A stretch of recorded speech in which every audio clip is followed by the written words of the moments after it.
Hey everyone, Haley here from The Foiled Plan. Today I'm going to be showing you how I made this watercolor glitter epoxy cup.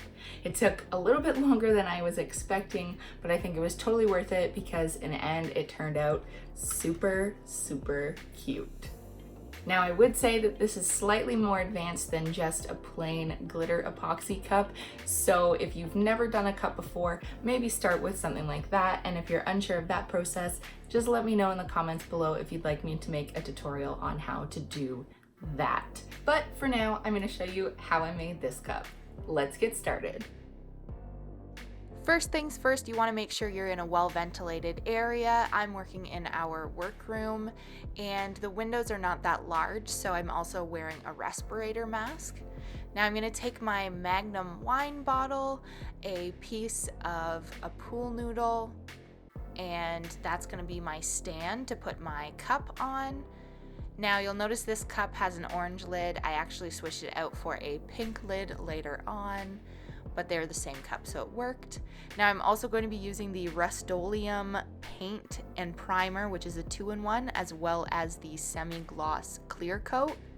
This white that I'm using is a flat white. So to get started, what I'm going to do is set the lid aside so that I don't get any paint on it. Then I'm going to take this piece of pool noodle that I've cut off and just twist it down the neck of the bottle.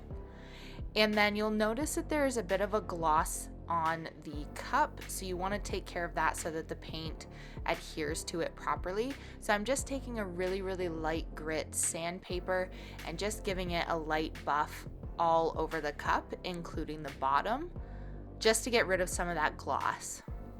Now, once I've finished the sanding, I'm just going to take the cup into our laundry room and give it a quick rinse and wash with some soapy water. You want to make sure that you get all of that sanding dust off before you start applying the paint. Otherwise, it's not going to look as nice. Now I'm just taking some painter's tape and I'm gonna go around the rim of the cup just so I don't get any paint on that, because I want the lid to still be able to sit down just like it would normally. And if you end up with paint on that, sometimes it ends up sitting on there crooked or just doesn't sit as nicely as it should. Once the tape is secure, I'm just going to flip the cup upside down and press it down on top of the pool noodle.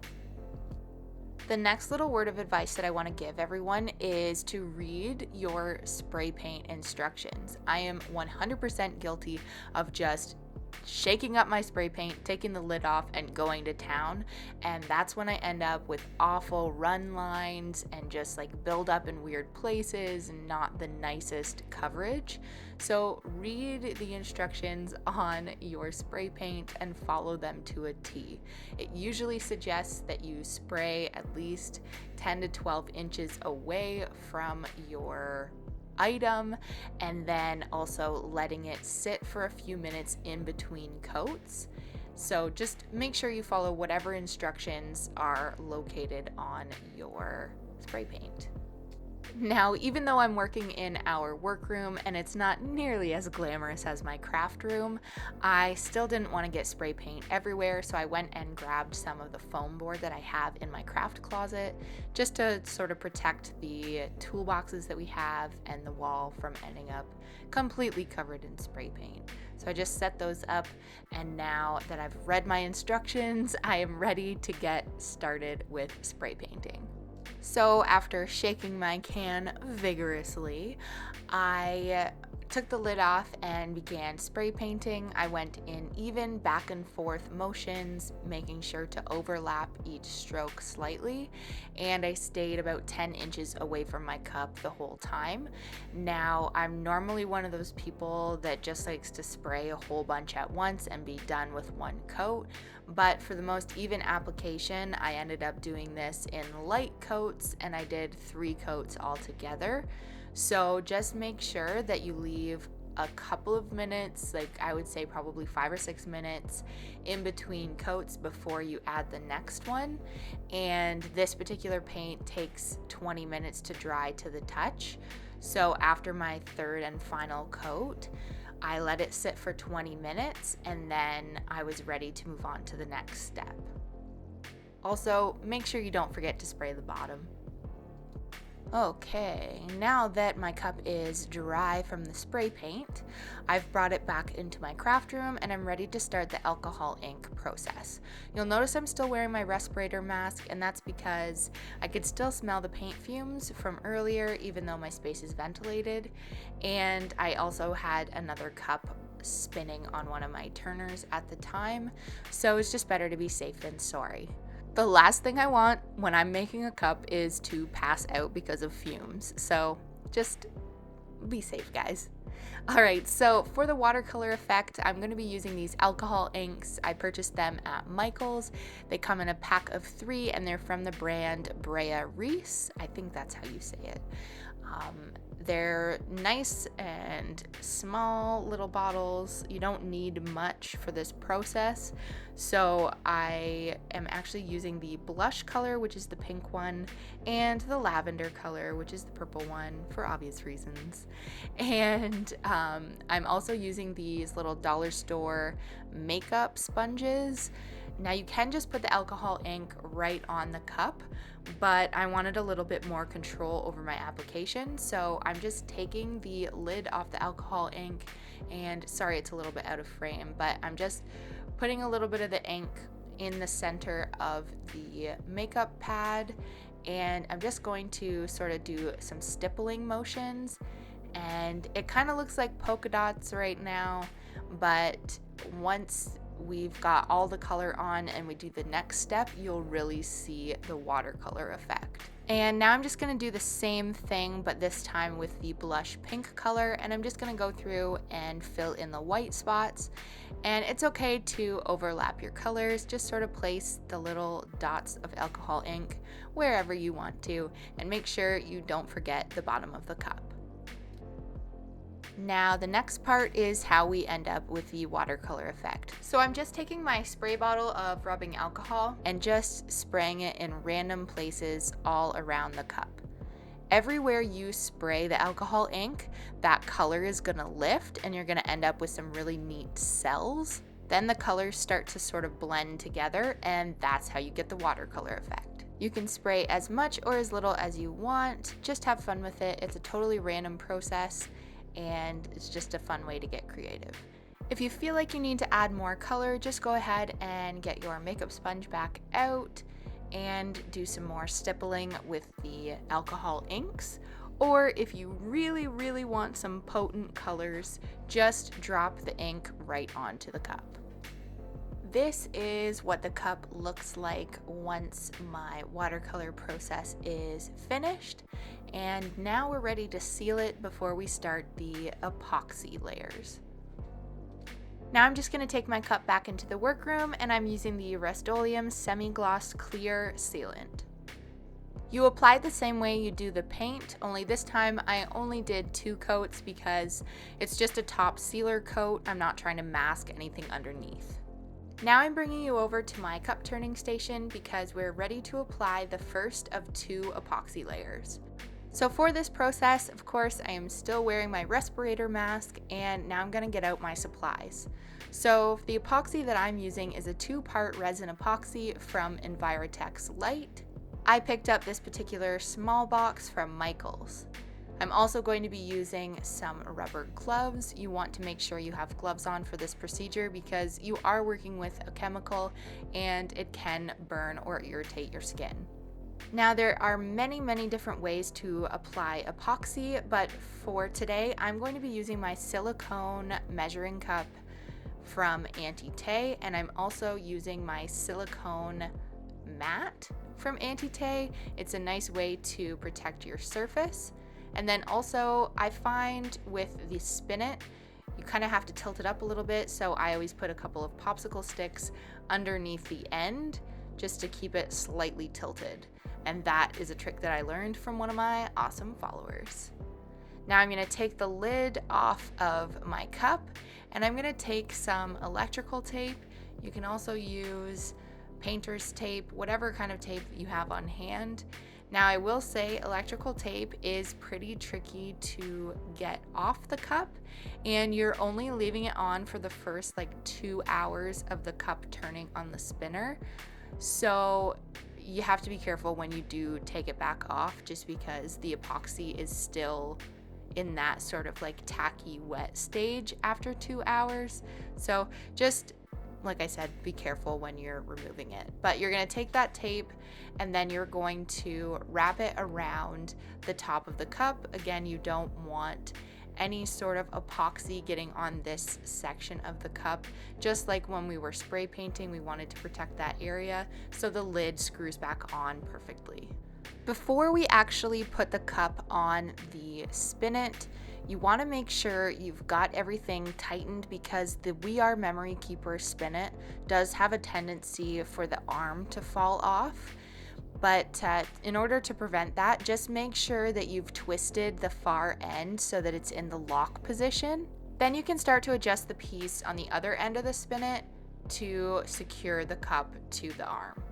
Now, in order to get the most even layer of epoxy, you want to make sure that your cup is sitting as level as possible on your spinet.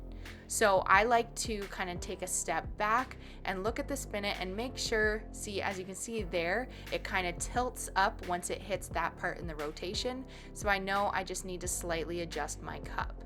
So make your adjustments, move it around until it's at the most level position, and then you're ready to apply the epoxy.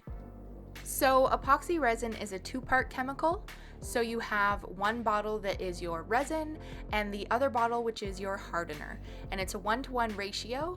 So you have the same amount of each chemical that you're pouring together to make the epoxy resin. So I like to use 10 milliliters of each, and you can either pour each chemical into a separate cup, and once you know your amounts are right, then you can pour them into one of the cups together and then mix them that way. Or you can do what I do, which is take my silicone measuring cup and I first pour in 10 milliliters of the resin and then 10 milliliters of the hardener. So once I'm done all my pouring, my cup should be sitting with 20 milliliters of liquid in it. Then I'm just taking my popsicle stick as a stir stick, and I know I've sped this video up slightly, but one of the most important things is to make sure you're mixing slow, because the faster you mix your epoxy, the more air bubbles you're gonna have, and you don't want air bubbles when you're pouring your epoxy because they will stay there in that cup. Now, I will say this, no matter how slowly you are mixing your epoxy, you will still end up with some air bubbles, and that's okay, because I will show you something in a little bit that you can do to get rid of those air bubbles once you've poured your epoxy onto the cup. So you'll want to mix your epoxy for a couple of minutes or until you can see that everything is fully incorporated. So you won't see any more cloudiness and you won't see any striations or sort of lines running through that would indicate that it's not fully mixed. Once it's fully mixed, you can just apply the epoxy like that and it would just be a clear coat, or you can do what I've done and add some glitter. For this particular cup, I wanted the watercolor to be the most dominant feature on the cup, and I just wanted the glitter to sort of complement that. So I'm using extra fine glitter from Recollections at Michael's, and it's in the color Snow. So it's just a white glitter, and I just sort of shook a little bit of the glitter from the bottle into the epoxy that I had mixed, and you can always add more. You can't take it away once it's been put in there, so I just do a little bit at a time and then mix it in. Once the epoxy has the perfect level of glitteriness, we're ready to apply that epoxy onto the cup. So there's many different application techniques, but for myself, I like to use my hands, and that way I have the most amount of control. So I just turned my spinet on, and then I'm going to take my finger and sort of spoon out a little bit of epoxy at a time, and then just use my hands to kind of rub the epoxy all over the cup. You want to make sure that your cup is fully covered in epoxy, so make sure you get all the way up to the top where the tape is, as well as along the bottom of the cup too. Also, I should mention that I always tend to mix up more epoxy than I actually need for my project, and that's because if I am part of the way through my project and I realize I'm not going to have enough epoxy to coat the entire cup, and then I have to start making up a new batch of epoxy, the epoxy that's already on the cup is going to be at a different cure time than the new epoxy that I make to sort of fill in those gaps. So it's just better to have made a little bit more and not use it than to not have enough and have to make more. Now, just because you've made the amount of epoxy that you have doesn't mean you have to use it. If you end up with a lot left over, you can pour the epoxy into silicone baking molds or silicone chocolate molds, things like that, and you can make cute little epoxy resin pieces, and they're super cute. But yeah, we just want a thin layer of epoxy. You don't have to go overboard. If you have extra, that's how you can use it. Now, I mentioned before that we can also get air bubbles out once the epoxy is on the cup, and I'm doing that by using my heat embossing tool from Recollections. You can also use a torch or a lighter. Anything that can produce heat will get rid of those air bubbles. Just make sure you're not holding it in one place for too long, because you can actually ruin the epoxy that way. Another little helpful tip throughout this process is only using one hand to actually touch the epoxy. I like to keep my other hand nice and clean so that I can grab any sort of tools that I'll need throughout the process. Now that the first layer of epoxy is applied, I remove my gloves carefully by folding them inside themselves as to not touch the epoxy. Now the cup needs to spin for 8 hours for the epoxy to cure evenly. I like to check on my cup every 1 to 2 hours to make sure that there's no issues, whether it be the arm falling off the spinet or the spinet not working, basically any sort of issue. Also, after the first 2 hours, I remove the tape around the top of the cup so that it doesn't cure to the cup with the epoxy that has touched it. Just make sure when you do remove that tape that you're extra careful, because the rest of the cup is still going to be in sort of a tacky state, and it's obviously not fully cured because it's only been 2 hours. Now the cup has been spinning for 8 hours, so I come back and I just gently run my finger along to make sure that it's not still in a tacky state. When I'm confident that it's okay to be removed, I carefully take it off the spinet. Now, the cup itself is not entirely cured at this point. It's just cured to the point where it no longer needs to spin. So now I like to turn the cup upside down and just leave it sitting in my craft room, and I'll leave it for a few more hours. Be careful not to touch your cup too firmly at this point, because you don't want your fingerprints to be left in the epoxy. And because it's not fully cured, that can happen.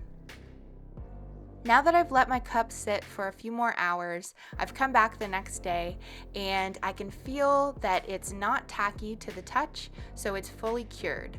I take my lid and twist it on the top to make sure that it sits okay, and it does, which means my taping worked perfectly. I also like to set the cup down and make sure it doesn't wobble or anything, which would indicate some odd bumps on the bottom of the cup. If you do happen to experience those, you can just take some light grit sanding paper and sand those down. Now you can completely be finished your project here, or you can add a decal, which is exactly what I'm going to do. So let's get into that. So in order to make my decal, I'm using my Cricut Explore Air 2 and my iPad Pro with a 12.9-inch screen. Now, I've already hand lettered this design in Procreate earlier, so all I'm going to do is import my design into Cricut Design Space, and you saw me earlier measuring the cup. That's just so I know exactly how large I want the decal to be, and I ended up going with a 3-inch decal, which worked perfectly for the size of this cup. Now I'm just going to flip through all of my adhesive vinyl scraps, which I like to keep organized in this scrapbook here. And I ended up going with the Teckwrap Craft Mirror Chrome Silver Vinyl, which is by far one of my favorite adhesive vinyls out there. And I just found one of my scraps that was gonna be the right size to fit the decal. That way I didn't have to cut off from a nice roll. Something to keep in mind when you're working with the Mirror Chrome line from Teckwrap Craft is there's always a protective covering sheet over top, so you want to peel that back first before you start cutting the vinyl on your Cricut. So I'm using the standard grip cutting mat. I've just placed my adhesive vinyl down. I'm going to take my Fiskars Brayer and just make sure it's securely attached to the mat, and then I'll just follow my regular steps with cutting the vinyl. And for this particular vinyl, I like to use the setting holographic sparkle vinyl, and I find it works perfectly for the thickness of this vinyl. As always, once it's done cutting, I flip the mat over and I peel the mat away from the vinyl. And I'm just going to trim off the excess piece because I will put that back into my scraps so I can use it for something else. This vinyl is also super easy to just hand weed, especially because my design is not super intricate. So I can just pull the pieces off by hand and then I am ready to apply my transfer tape. So there's lots of different types of transfer tape out there. Today I'm going to be using a masking transfer tape, but feel free to use whatever you want. This particular one is from shopantitay.com. It comes on a 100-foot roll, and it's super easy to just tear, so you don't have to worry about having scissors nearby. And then I'm just going to burnish the back of the design. And I also decided to trim down the other sides of the transfer tape just so I had an easier handle on it when I was applying it to the cup. Put the lid on the cup to ensure you apply the decal where it should be in association to where the mouth opening is. When working on a rounded surface, it's the best if you start with the center of the design and then lay that down, and then slowly use your thumbs to burnish and push down the rest of the decal, working your way to the outsides. Once it's all stuck down, then you can use a Cricut tool or your favorite scraper to burnish the entire design. And once you're confident it's stuck down, you can slowly peel the transfer tape back. Now, if you happen to notice any teeny little air bubbles or anything, you can lay the masking transfer tape back down and do some light burnishing. It's a good thing to have that transfer tape back down when you're doing that, just so you don't scratch the vinyl. Once the decal is applied, we're ready to add our second and final layer of epoxy. So now we're back at my cup station.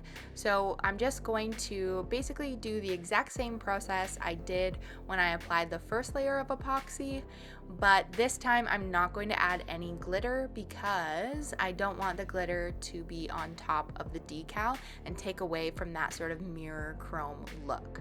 Also, when you are handling, especially a mirror chrome vinyl, you can easily end up with fingerprints on it, and then once epoxy goes over top of that, that's going to be sealed in there and be there forever. So it's a good idea to take a lint-free cloth and some rubbing alcohol, and then just give it a light spritz and rub down to make sure that there's no fingerprints and no oils from our hands before we start applying the epoxy. Also, I'm not sure if you noticed, but I did last minute decide to cut out a mirror chrome vinyl logo for my business just to sort of brand myself and keep my name on my products.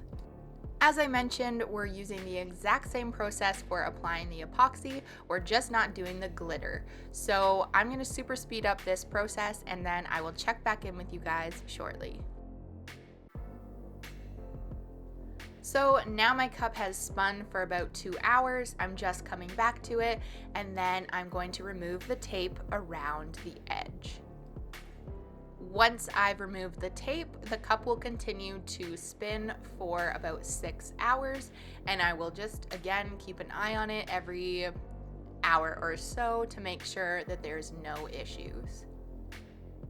If you happen to notice that the epoxy bled underneath the tape at all, just go ahead, make sure you're wearing a glove. You can take a popsicle stick or a gloved finger and just sort of push the epoxy back over to the side just to get rid of it.